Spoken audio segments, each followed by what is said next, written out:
ఎండుమిర్చి ఏగిన తర్వాత తీసేసుకోవాలండి. ఇప్పుడు అదే ఆయిల్‌లో కొంచెం మినపప్పు వేసి వేగిన తర్వాత కరివేపాకు వేసి వేగించుకోవాలి. యాక్చువల్‌గా మినపప్పు స్టార్టింగ్‌లో అయినా వేగించుకోవచ్చు.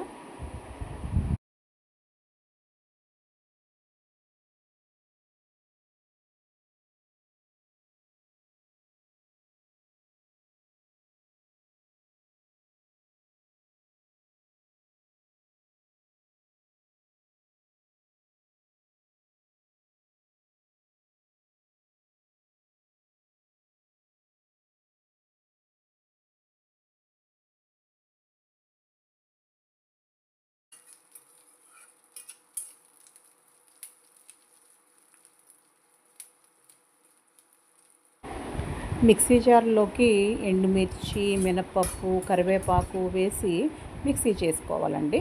బాగా గ్రైండ్ చేసేసుకోవాలి.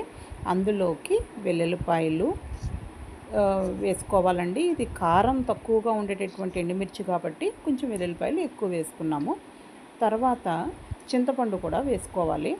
సాల్ట్ వేసుకోవాలి.